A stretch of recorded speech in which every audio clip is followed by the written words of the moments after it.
মাঠকে সাজানো তো বহু দূরের কথা, রামাজানের আগে থেকে ঢাকা ঈদের মাঠ সাজানো হচ্ছে আপনাদের চোখের সামনে। ধর্ম পাগল হয়নি, ধর্ম তার নিজ স্থানে আছে। সূর্য ওঠার পর পর ঈদের সালাত হতে হবে। এক মাঠে 3 বার 4 বার ঈদের সালাত হলে সুন্নাত কোথায় চলে গেছে বিদায় নিয়ে। শুনুন সম্মানিত দিনী ভাই বোন, যারা এখানে উপস্থিত আছি, যারা অনলাইনে অবগত হব, আমি সকল দিনী ভাই বোনকে বলছি, ঈদের মাঠ সাজানো যাবে না।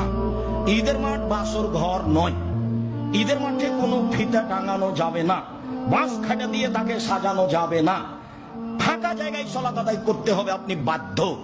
বুখারী মুসলিমের হাদিস, আল্লাহর নবী মসজিদে নববীর উপর দিয়ে হেঁটে প্রায় 500 গজ দূরে গিয়ে ফাঁকা জায়গায় ঈদের সালাত আদায় করলেন। কেন? মসজিদে নববী তো অনেক বড়, এখানে তো 2 রাকাত সালাত আদায় করলে অন্য জায়গার চেয়ে 1000 গুণ বেশি নাকি। সারা পৃথিবীর মানুষ যদি রাসূলের নিয়মকে উল্টে দিয়ে বাসর ঘর করে ঈদের মাঠ সাজায় তবু তা জায়েজ নয়, তা